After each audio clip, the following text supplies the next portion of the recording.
ఓం శాంతి. Murali date 27/3/2025. Murali సారాంశం. మధురమైన పిల్లలు, మీ నావను తీరానికి చేర్చేందుకు నావికుడు వచ్చారు. మీరు తండ్రితో సత్యముగా ఉన్నట్లయితే నావ అటు ఇటు ఊగిసలాడుతుంది, కానీ మునగలేదు. ప్రశ్న: తండ్రి స్మృతి పిల్లలకు యథార్థంగా ఉండకపోవడానికి ముఖ్యమైన కారణం ఏమిటి?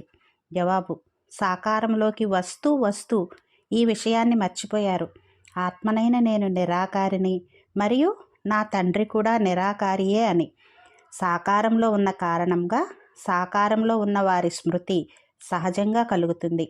దేహీ అభిమానులుగా అయ్యి స్వయాన్ని బిందువుగా భావిస్తూ తండ్రిని స్మృతి చేయడము, ఇందులోనే శ్రమ ఉంది. అచ్చా మీఠే మీఠే సికేలదే బచ్చోం ప్రతి माता पिता बाप दादा का याद प्यार, गुड मॉर्निंग और नमस्ते. हम रूहानी बच्चों की रूहानी बाप दादा को याद प्यार, गुड మార్నింగ్ और నమస్తే. ధారణ కోసం ఫస్ట్ పాయింట్: తండ్రి ద్వారా భక్తుడు అన్న టైటిల్ లభించేలాంటి కర్మలేవీ చేయకూడదు.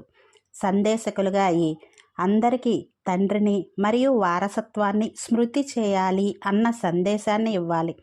సెకండ్ పాయింట్: ఈ పాత ప్రపంచంలో ఎటువంటి ప్రశాంతత లేదు. ఇది చీచీ ప్రపంచము. దీనిని మర్చిపోతూ వెళ్ళాలి. ఇంటిని స్మృతి చేయడంతో పాటు పావనంగా అయ్యేందుకు తండ్రిని కూడా తప్పకుండా స్మృతి చేయాలి. వరదానం: ప్రవృత్తిలో ఉంటూ పరవృత్తిలో ఉండే నిరంతర యోగీ భవ. నిరంతర యోగిగా అయ్యేందుకు సహజ సాధనం ప్రవృత్తిలో ఉంటూ పరవృత్తిలో ఉండడం. పరవృత్తి అనగా ఆత్మిక రూపము. ఎవరైతే ఆత్మిక రూపంలో స్థితులై ఉంటారో వారు సదా అతీతంగా మరియు తండ్రికి ప్రియంగా అవుతారు.